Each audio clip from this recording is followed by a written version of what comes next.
Okay.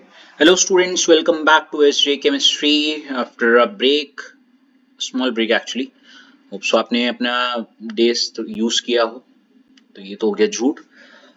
Moving on, हमारा अगर आपको पता हो वैश कौन सा चैप्टर चल रहा है, एल्डिहाइड कीटोन कार्बोक्सिलिक एसिड।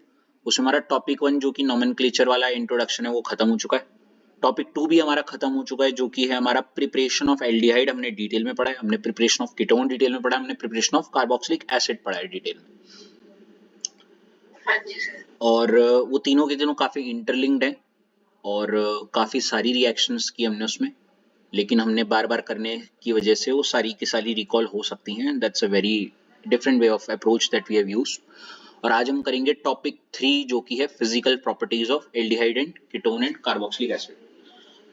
तो बिना किसी देरी के सबसे पहले तो आप हेडिंग डाल दीजिए ये physical properties of aldehyde and ketones and carboxylic acid.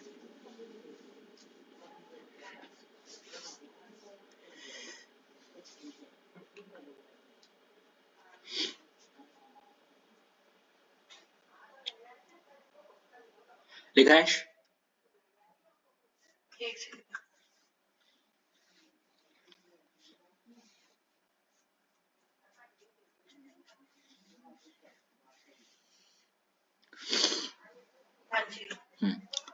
तो इसमें जो सबसे पहला पॉइंट है जो हमने डिटेल में समझना है, वैसे फिजिकल प्रॉपर्टीज बोलते ही अब तो आपके दिमाग में आ जाना चाहिए हम किन के बारे में बात करेंगे। एल्डिहाइड सबको पता है, कीटोन सबको पता है, कार्बोक्सिलिक एसिड सबको पता है। इन फिजिकल प्रॉपर्टीज से मेरे दिमाग में तो ये आता है बीपी, एमपी, सॉल्युबिलिटी, स्टेट, ये सब। आइए सबसे पहली फिजिकल प्रॉपर्टी की बात करते हैं। अश्लेषा, क्या है? Physical states, right?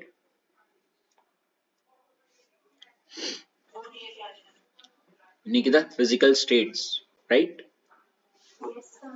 Physical state से क्या समझती हो? मेरे दिमाग में तो एक ही चीज आती है, सॉलिड, लिक्विड या फिर गैस, है नहीं? और क्योंकि हम एल्डिहाइड्स के बारे में अभी डिटेल में बात कर रहे हैं, कीटोन्स के या जो भी है, तो यहाँ पे जो पहला पॉइंट लिखा हुआ है HCHO, एक कार्बन वाला जो एल्डिहाइड है, CHO है तो वो है गैस। 2 कार्बन वाला CHO बोले तो एथेनल, जैसी कार्बन का नंबर बढ़ा वो लिक्विड। और जब 1 2 3 कार्बन वाला वो क्या है? Solid, right? लिखो ये वाला पॉइंट पहले।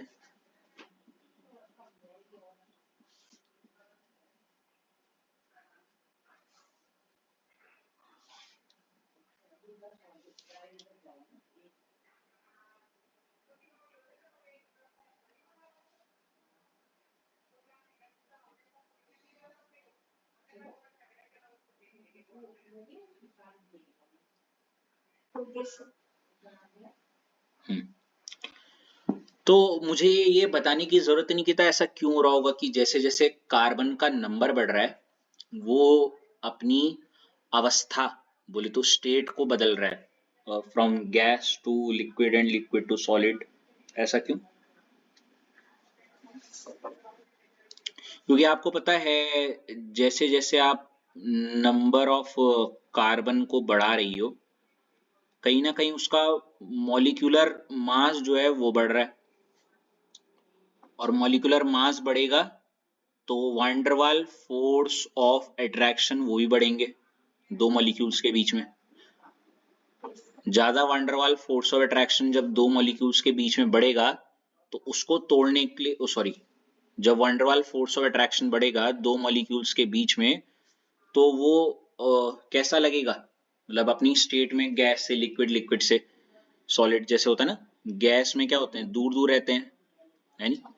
लिक्विड में थोड़ा सा करीब आएंगे, और सॉलिड में तो खैर बिल्कुल चिपक ही जाएंगे, है ना? तो वही, तो जितना ज्यादा मॉलिक्यूलर मास उतना ज्यादा वांडरवाल फोर्स ऑफ अट्रैक्शन, जितना ज्यादा वांडरवाल फोर्स ऑफ अट्रैक्शन वो मॉलिक्यूल, क्या लिखोगे? मॉलिक्यूल कम क्लोजर, और जितना क्लोजर मतलब वो क्या बनता जा रहा है? सॉलिड बनता जा रहा है, राइट? यही है जी। तो अगर आपको ये याद नहीं है तो आप साइड में कहीं लिख सकती हैं।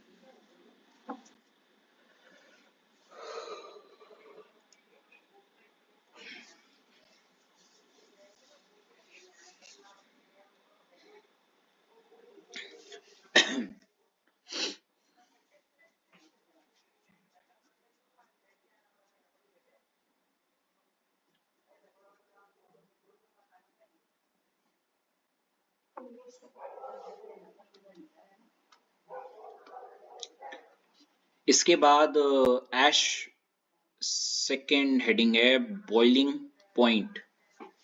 देखो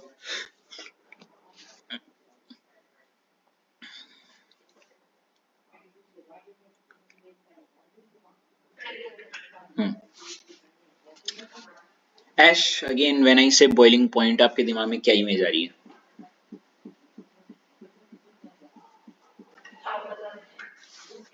इमेज तो लाओ कम से कम। मेरे को तो बॉइलिंग पॉइंट से एक ही चीज आया कि जैसे बीपी,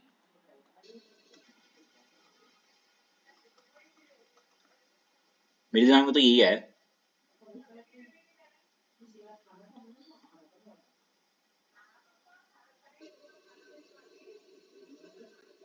जो मेरे दिमाग में इमेज आई वो है बीपी, मतलब बॉइलिंग पॉइंट बोलती है बॉइलिंग पॉइंट ऑफ H2O, ऐसा कुछ आया दिमाग में कि वो क्या होता है 100 डिग्री सेल्सियस। मतलब अगर मैं एक वेसल में पानी लूं, ये ले रखा है लिक्विड फॉर्म में, और इसको मैं 100 डिग्री सेल्सियस में वो कर दूं, तो यहाँ इसके क्या बन जाते हैं? Vapours, right? तो boiling point is nothing but liquid से किसमें चेंज करने का जो एक टेम्परेचर, वो टेम्परेचर जहां पे लिक्विड किसमें चेंज हो जाता है? वेपर में हो जाते हैं, वेपर में होना स्टार्ट हो जाता है, राइट? है नहीं? तो ये तो बॉइलिंग पॉइंट शब्द का मतलब हुआ, लेकिन अब हम बॉइलिंग पॉइंट किसके बारे में बताएंगे? किसका बॉइलिंग पॉइंट? एल्डिहाइड, कीटोन और कार्बोक्सिलिक एसिड का। बॉइलिंग पॉइंट क्या सच में ज्यादा होगा कम होगा? ये चीज ज्यादा होगा तो किससे ज्यादा होगा, कम होगा तो किससे कम होगा, ज्यादा होगा तो क्यों होगा, कम होगा तो क्यों होगा, ऐसे लाइक, है नहीं? तो इसमें सबसे पहला जो पॉइंट है, पता नहीं आपको दिख रहा हो या ना दिख रहा हो, यहाँ पे लिखा हुआ है कि आपको शायद निकिता देखो एक मिनट में इधर भी चेक कर लेता हूँ।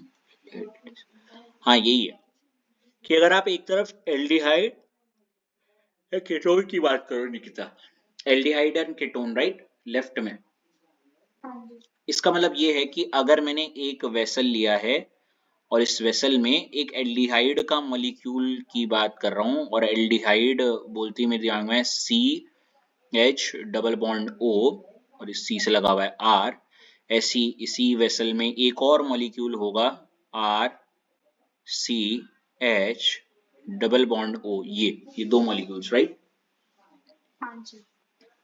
तो ऐसे इसके बीच में हम चेक करने वाले हैं कि हाँ इसका बॉइलिंग पॉइंट कैसा होगा। और एक्चुअली निकिता हम ये जो करने वाले हैं कंपैरिजन, एक वेसल में एल्डिहाइड ले रखा है, कीटोन अभी फिर भी इग्नोर कर लो थोड़ा, और इसका कंपैरिजन उन्होंने जो करवाया है वो देखो आप प्लीज, होप सो। आपको राइट साइड में क्या दिख रहा है आपको? Yes, hydrocarbon. क्या आप समझ पा रही हो हम करना क्या चाह रहे हैं? हम एक एल्डिहाइड का कंपैरिजन उसके हाइड्रोकार्बन से करवा रहे हैं, राइट? ओके या, तो आइए देखते हैं कि क्या लगता है निकिता, एल्डिहाइड का बॉइलिंग पॉइंट ज्यादा आएगा या हाइड्रोकार्बन का? चलिए लेट्स सी, देखते हैं। वो तो आपको वहां भी दिख रहा है, खैर। तो देखो ये बोल रहा है क्या है, अगर क्वेश्चन आ जाए कि एल्डिहाइड और हाइड्रोकार्बन में से बॉइलिंग पॉइंट किसका ज्यादा है, तो आपको साफ यहीं से दिख रहा होगा कि हाइड्रोकार्बन के नीचे बॉइलिंग पॉइंट कम लिखा हुआ है, वहीं एल्डिहाइड के नीचे बॉइलिंग पॉइंट क्या लिखा हुआ है? मोर। पर ऐसा क्या है एल्डिहाइड के पास जिसकी वजह से उसका बॉइलिंग पॉइंट ज्यादा है? मैं तो निकिता हमेशा कहता हूं उल्टे में चलो। किस में चलो? उल्टे में कैसे? देखो इसका बॉइलिंग पॉइंट ज्यादा, मतलब ये नीचे वाला एरो, मतलब इसके ऊपर पक्का मोर एनर्जी दी गई होगी, है ना, इज रिक्वायर्ड, ताकि दो मॉलिक्यूल के बीच का क्या टूट जाए, ये जो फोर्स ऑफ अट्रैक्शन है टूट जाए। भाई ये टूट जाए तो इसको तोड़ने के लिए ज्यादा एनर्जी देनी पड़ रही है, ज्यादा एनर्जी मतलब ज्यादा बॉइलिंग पॉइंट। अच्छा, मोर एनर्जी क्यों देनी पड़ रही होगी? मेरे को एक बात बताओ, मैंने हाथ में ऐसे बिल्कुल टाइटली ग्रिप बना रखा होगा, ज्यादा एनर्जी तभी तो देनी पड़ेगी जब फोर्स ऑफ अट्रैक्शन मेरी दो हाथों का जिसने एक दूसरे को पकड़ रखा है ये क्या होगा, बहुत। हाँ, तो इसी के जस्ट ऊपर ये लाइन जो एरो मार के लिखी हुई है, मोर एनर्जी इसलिए क्योंकि ये यहाँ पे लिखा हुआ है जुड़े रहेंगे विद क्या, विद हाई ग्रेटर क्या, फोर्स ऑफ अट्रैक्शन, है ना। वो ग्रेटर फोर्स ऑफ अट्रैक्शन क्या है, देखो ऊपर, वो फोर्स ऑफ अट्रैक्शन देखो स्ट्रॉन्ग, बहुत स्ट्रॉन्ग क्या है, डाइपोल, डाइपोल क्या, इंटरेक्शन। डाइपोल का अगर आपको नहीं मतलब पता, डाई मतलब दो और पोल मतलब कोने, दो पोल। अब देखो कहां पे, between opposite end of C double bond two dipoles, इसका मतलब मैं समझाता हूं। देखो ये सी है आपको निकिता दिख रहा है और ये ओ है, राइट। पाई बॉन्ड होता है कमजोर, तो इस पे होगा स्लाइट नेगेटिव और इस पे होगा पॉजिटिव, राइट। ऐसे यहाँ पे भी ये कटा तो यहाँ पे नेगेटिव और यहाँ पे पॉजिटिव। अब ये वाला पॉजिटिव इसके साथ, ये वाला पॉजिटिव इसके साथ, इसलिए लिखा हुआ है देखो स्ट्रॉन्ग क्या होता है, डाइपोल डाइपोल इंटरेक्शन। एक मॉलिक्यूल का डाइपोल और दूसरे मॉलिक्यूल के डाइपोल में क्या होता है, dipole dipole interaction between opposite end, देखो ऑपोजिट एंड, ये इसका ऑपोजिट ये इसका ऑपोजिट एंड ऑफ क्या, C double bond two dipoles, ठीक है बच्चे। और ये इसलिए हो पा रहा है क्योंकि ये एल्डिहाइड खुद एक कैसा मॉलिक्यूल है, कैसा मॉलिक्यूल है, पोलर, मतलब वो पॉजिटिव नेगेटिव का बना। अब जरा इसको ऊपर से नीचे के लिए पढ़ो, ये बोल रहा है क्योंकि एल्डिहाइड पोलर है, पोलर मतलब सी डबल बॉन्ड ओ में ये नेगेटिव और यहाँ पे ये बॉन्ड तोड़ो तो पॉजिटिव, ऐसे इसके बगल वाले में भी सी ओ पे नेगेटिव यहाँ पे पॉजिटिव, पोलर है या डाइपोल है। अच्छा, इससे क्या, स्ट्रॉन्ग डाइपोल डाइपोल इंटरेक्शन, मतलब ये इसके साथ एक स्ट्रॉन्ग डाइपोल इंटरेक्शन होगा बिटवीन ऑपोजिट एंड्स, ये रहा opposite ends of C double bond dipole, जिसकी वजह से जुड़े रहेंगे विद क्या, विद बहुत हाई फोर्स ऑफ अट्रैक्शन। अब ये जुड़े रहेंगे तो बहुत ज्यादा एनर्जी देनी पड़ेगी टू ब्रेक, है ना, द बॉन्ड। और ज्यादा एनर्जी देनी पड़ेगी मतलब ज्यादा क्या, यस, ठीक है। लेकिन हाँ, पहले हाइड्रोकार्बन सुन लो बच्चे पहले। वहीं हाइड्रोकार्बन में क्या है बोल, हाइड्रोकार्बन क्या होता है भाई, कुछ नहीं, एक वेसल में एक आर है, ओ सॉरी आर एच है और एक ये भी आर एच है, इनके ये नॉन पोलर है, नॉन पोलर है तो मतलब कोई पोल वोल नहीं बनेंगे, इतना ज्यादा स्ट्रॉन्ग फोर्स ऑफ अट्रैक्शन क्या नहीं होगा। इवन अगर मैं डायग्राम के तुम आपको ये बताना चाहूँ, ये मान लेते हैं डायग्राम है तो एक यहाँ पे अगर मॉलिक्यूल तो एक यहाँ पे, तो ये गैप भी बहुत ज्यादा है, नॉन पोलर है, बहुत थोड़ी सी एनर्जी दोगी तो ये बॉन्ड क्या हो जाएगा, टूट जाएगा। चलो अब कर लो।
जैसे हो जाए बता दीजिएगा।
ओके,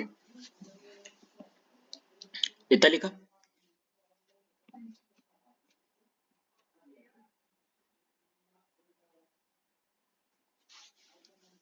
तो एक चीज तो समझ में आ गई, बोलो क्या? अगर मैं एल्डिहाइड रखूं और इधर हाइड्रोकार्बन रखूं तो किसका बॉइलिंग पॉइंट ज्यादा? कारण हमें पता है, यहां पे क्या होता है, डाइपोल डाइपोल इंटरैक्शन, और ऐसी वैसी नहीं, स्ट्रॉन्ग क्या। अब देखो dipole dipole interaction is lower, हमें पता है ये कम होता है, देन क्या, इंटरमोलिकुलर हाइड्रोजन बॉन्डिंग, जो कि कहां मौजूद होता है। इससे एक जवाब आपको साफ मिल जा रहा है, बोलो क्या, कि अगर ऑर्डर में गलती से भी अल्कोहल वाली पिक्चर आ जाए तो अल्कोहल एल्डिहाइड से भी क्या आ जाएगा आगे। और ब्रैकेट में लिखा हुआ है ether has weaker dipole dipole intermolecular force of attraction या intermolecular hydrogen bonding, then क्या, oh sorry, intermolecular force of attraction, then क्या, aldehyde and ketone. Dipole dipole है लेकिन कमजोर है एज कंपेयर टू एल्डिहाइड। तो ये एक बड़ा खूबसूरत सा ऑर्डर मैंने देखो नीचे लिखा हुआ, अगर कुछ समझ में नहीं आ रहा। Boiling point of alcohol is more than aldehyde and ketone, alcohol सबसे आगे, फिर एल्डिहाइड, फिर कीटोन, फिर आएगा ईथर, और फिर आएगा हाइड्रोकार्बन। ठीक है, लिख दो।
हो गया अच्छे?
हम्म, ये भी लिख दीजिए। क्यों एल्डिहाइड और कीटोन में वो है, क्योंकि यहाँ डाइपोल डाइपोल है, फोर्स ऑफ अट्रैक्शन कम है, तो बॉइलिंग पॉइंट कम है। लेकिन अल्कोहल में एच बॉन्डिंग है, फोर्स ऑफ अट्रैक्शन ये ज्यादा होती है, तो इसका बॉइलिंग पॉइंट भी ज्यादा होता है।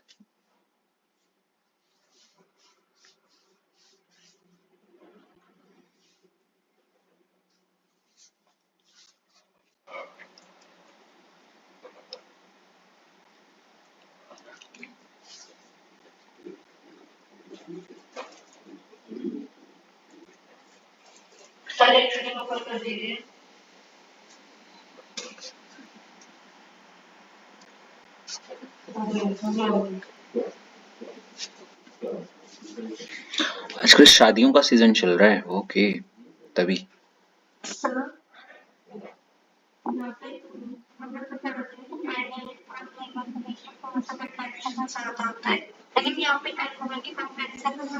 हम्म,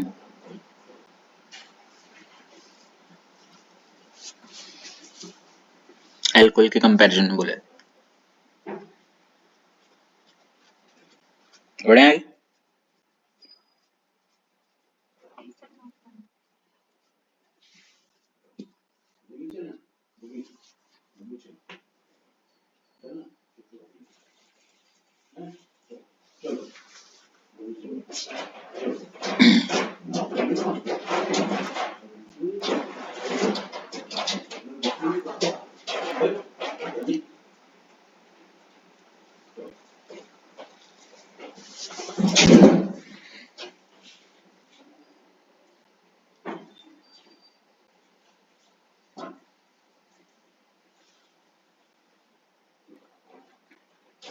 अभी तक क्या बना रही थी?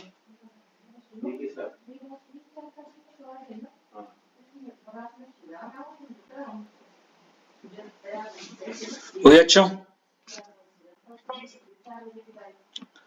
अगला वाला देखो,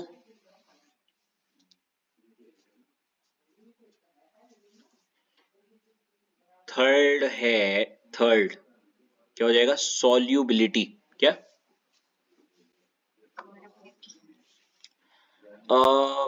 सॉल्युबिलिटी वैसे स्पेसिफिकली देखी जाए तो ऐश किसके लिए, किसमें सॉल्युबिलिटी देख रहे हैं, सॉल्युबिलिटी इन वाटर, राइट। और इन वाटर की अगर मैं बात कर रहा हूं तो मतलब अगर मैंने एक वेसल में पानी लिया है और उस पानी में मैं एल्डिहाइड डाल रहा हूं या फिर मैं उस पानी में कीटोन डाल रहा हूं, तो क्या होगा, क्या वो घुलेगा या नहीं घुलेगा, क्या लगता है ऐश?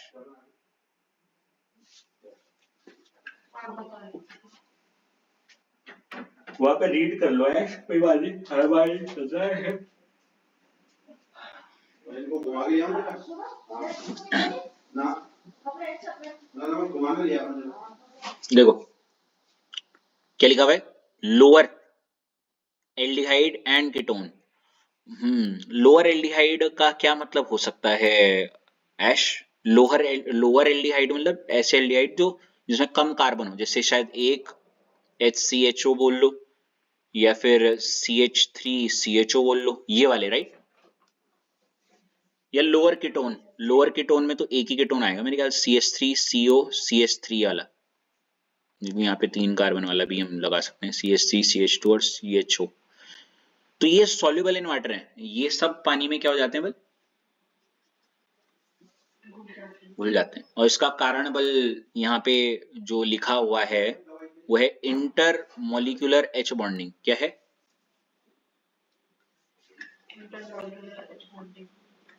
लिखो पहले इसको।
प्लीज एक बार आप अपनी कॉपी में आर और एक यहाँ पे ना एच लेना, मतलब बोल तो एल्डिहाइड को दिखा दो एक बार। क्या दिखा दो?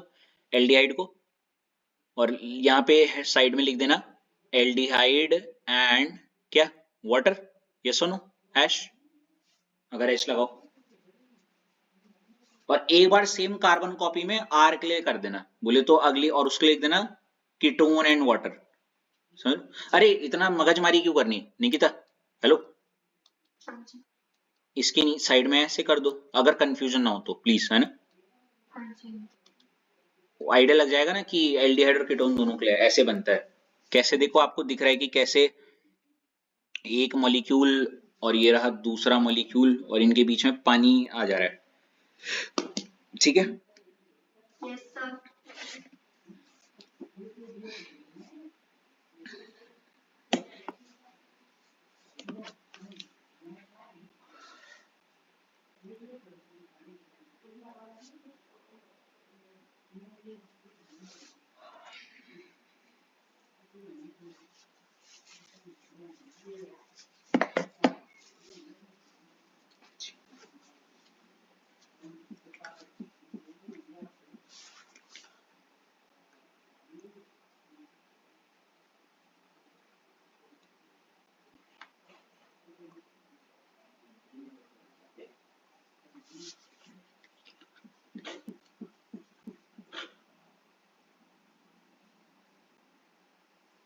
असलम खाना दे देना।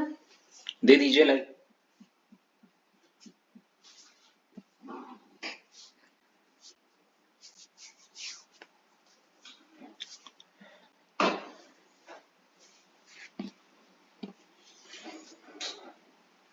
लिख दिए बच्चे? हाँ जी सर। अब इसमें ओके, इसमें ना एक निकिता एक गलती होती है, मतलब नॉर्मली बच्चों से, क्या वो गेस कर सकते हो गलती क्या होती है? कार्बन नहीं आप बता दीजिए। निकिता, इसमें जो नॉर्मली गलती होती है बच्चों से वो ये होती है कि वो सॉल्युबिलिटी का रीजन कभी कभी बीपी में फिट कर देते हैं, और बीपी का रीजन कभी कभी,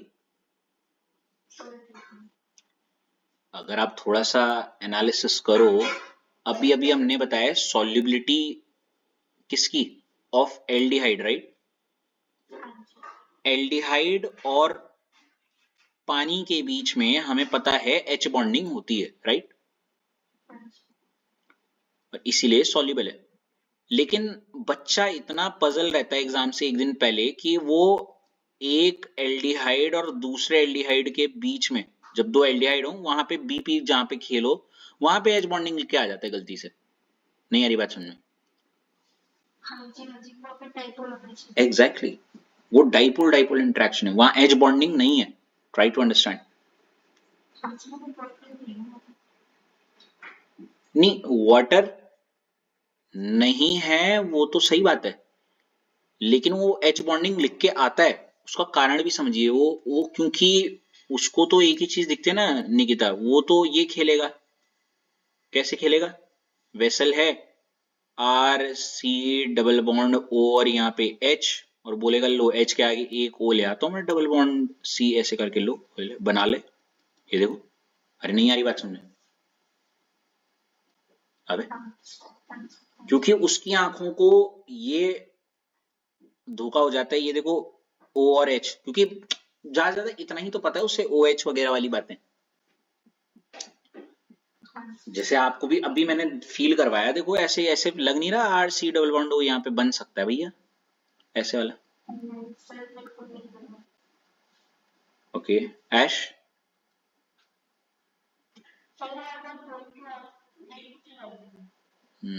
गुड। इसका जवाब आपको शायद यहां मिल सकता है।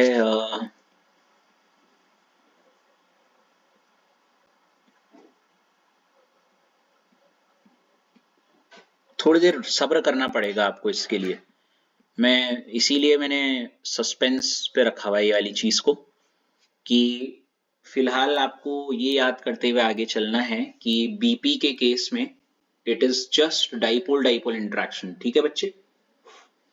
हेलो। वहीं सॉल्युबिलिटी के केस में it would be intermolecular H bonding. कुछ टर्म्स होते हैं एक्चुअली, सच कहूं तो ऐश जब हम एज बॉन्डिंग की बात करें वहां पे हाइड्रोजन बॉन्डिंग, एक्चुअली आपने जो हाइड्रोजन बॉन्डिंग पढ़ी है बहुत ऊपर ऊपर से पढ़ी है, वो हाइड्रोजन बॉन्डिंग नहीं, हाइड्रोजन बॉन्डिंग का 5% है अगर मैं सच कहूं तो। सच्ची बात तो ये, ठीक है? लेकिन जितना आपको इसके आंसर के लिए पता होना चाहिए वो सारी बातें जानकारी मैंने आपको बता दी है। Living with the suspense thing, यहाँ पे एज बॉन्डिंग क्यों नहीं दिखा सकते या बोल सकते?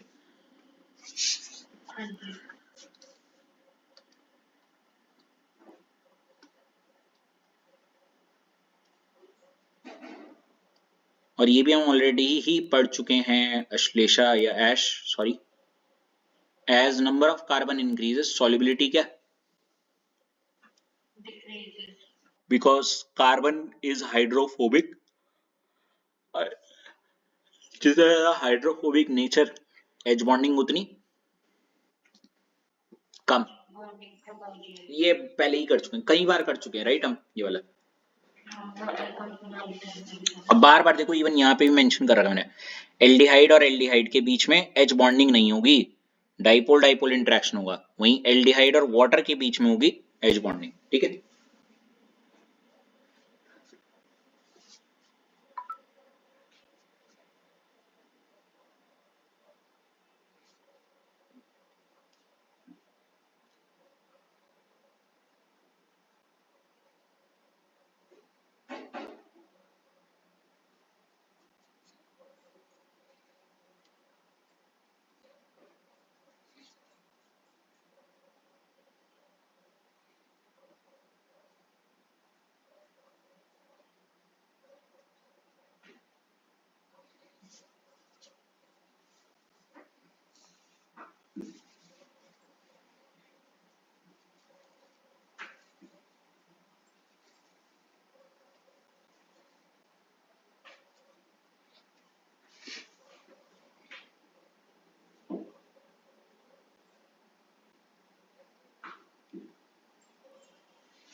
बच्चे लिख दिया?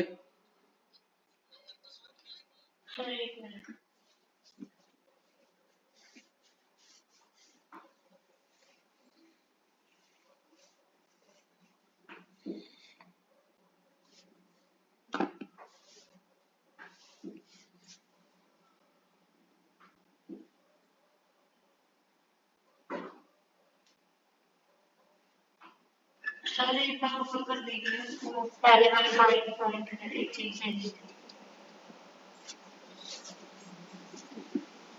हो गया।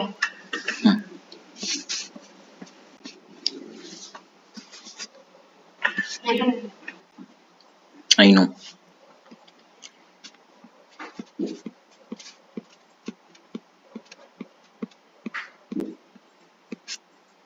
देख रहा हूँ बस केमिकल वो जो फिजिकल प्रॉपर्टीज हैं उसमें कार्बोक्सिलिक एसिड भी है या नहीं है, एक बार चेक कर रहा हूँ। ये हम लिख चुके हैं, right? Due to intermolecular hydrogen bonding water alcohol and ketone, alcohol aldehyde and ketone are soluble in water, right? है ना? अगला वाला लिखो।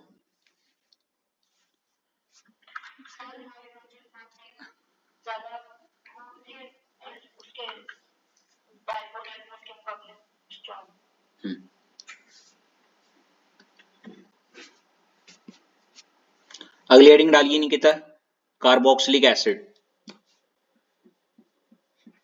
क्या कार्बोक्सिलिक? एसिड। अगेन वही पॉइंट निकिता, कार्बोक्सिलिक एसिड की फिजिकल स्टेट। अच्छा कीटोन हम ऑलरेडी एल्डिहाइड कीटोन एक साथ कर चुके, तो उसमें इतना कुछ सोचने वाली बात भी नहीं है। फिजिकल स्टेट में लिखा हुआ है C1 C2 C3 aliphatic acids कैसे होते हैं, colourless liquid with pungent smell, गंदी स्मेल है। वहीं 4 से लेके 9 तक एसिड जो होते हैं वो लिक्विड हैं, ऑर्डर ऑफ रैंसिड बटर। अब ये कैसी स्मेल है, कैसे बोल सकते हैं रैंसिड, रैंसिड को क्या बोलते हैं हिंदी में?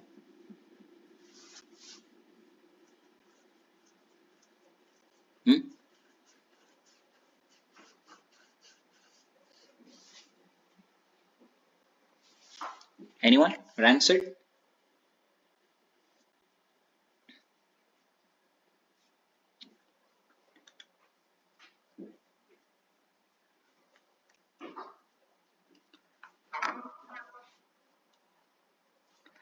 Let me check.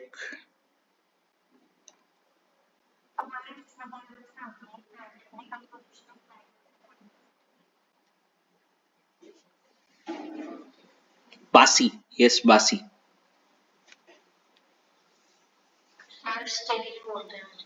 या और जो 9 से भी ऊपर वाले एसिड्स हैं बल वो वैक्सी सॉलिड्स हैं आपके, किसी काम का नहीं है, डोंट वरी। फिजिकल स्टेट वाला पॉइंट बस फॉर्मेलिटी के लिए लिखा हुआ है। उसके बाद आगे बढ़ते हुए निकिता अगला क्या है देखो, बॉइलिंग पॉइंट, राइट? क्या है अब बॉइलिंग पॉइंट? हम बार बार पढ़ते जा रहे हैं। बॉइलिंग पॉइंट, कार्बोक्सिलिक एसिड है हाई बॉइलिंग पॉइंट, और जहां हाई बॉइलिंग पॉइंट देखे बस समझ जाना, सबसे ज्यादा बॉइलिंग पॉइंट हाई तो तभी होगा जब दोनों के बीच में स्ट्रॉन्ग फोर्स ऑफ अट्रैक्शन होगी, राइट? और दो मॉलिक्यूल के बीच में स्ट्रॉन्ग फोर्स ऑफ अट्रैक्शन तभी होगी जब एक ऐसी फोर्स ने उनको जकड़ के रखा होगा या पकड़ के रखा होगा जो बहुत ही ताकतवर है, और वो ताकतवर फोर्स और कोई नहीं है, कौन है?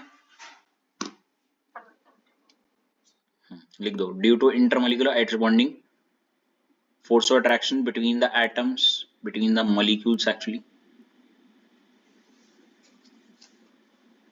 more energy required to break the bond, so the boiling point increases, so the boiling point is high. Points में लिख लेना।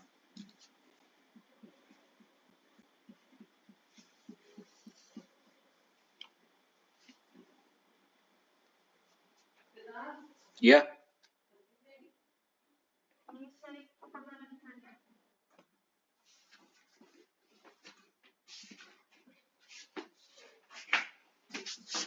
क्या बनाया?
यहाँ पे बट हम गिर जान तो अरे ले रहा हूँ कोई 2 मिनट।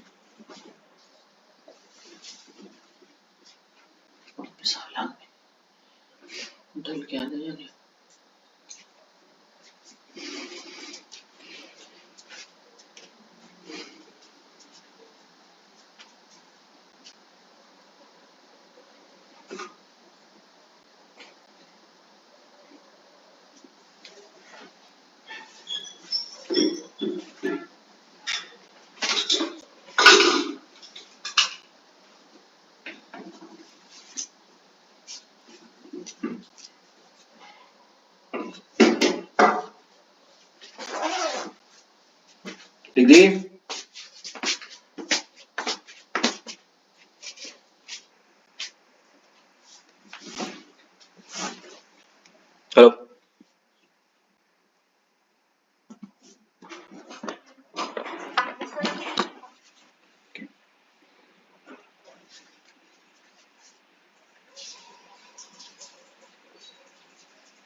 बस।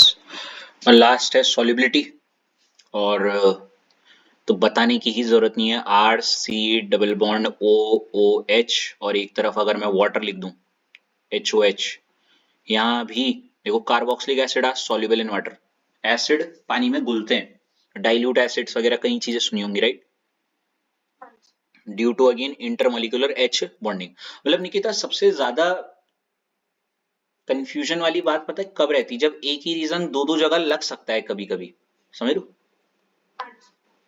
लेकिन ज्यादा मुझे कंफ्यूजिंग ना एल्डिहाइड वाला लगता है, कारण क्यों, देखो एसिड में तो एच बॉन्डिंग का मतलब सॉरी एच बॉन्डिंग का रोल सॉल्युबिलिटी के लिए भी आ रहा है और बीपी के लिए भी आ रहा है, तो यहाँ तो कंफ्यूजन होने का कोई दिक्कत ही नहीं है, कंफ्यूजन होगी वहां कहाँ एल्डिहाइड वाले में।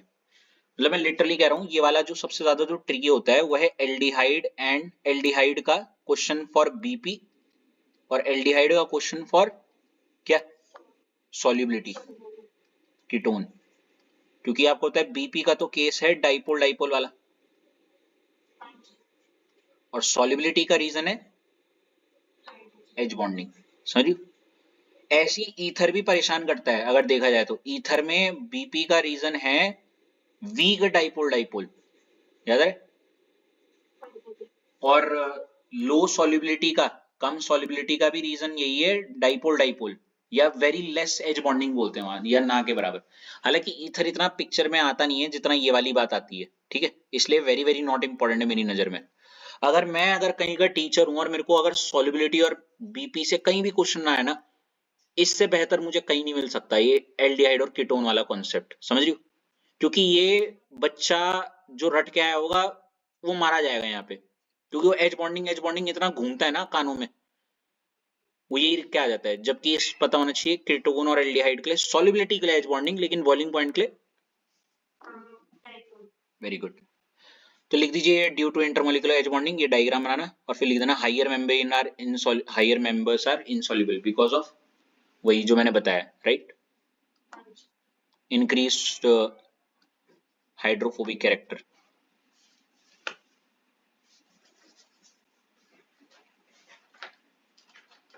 इसका स्क्रीनशॉट ले लीजिए बच्चों, स्क्रीनशॉट ले लो इसका, ले लो, ले लिया,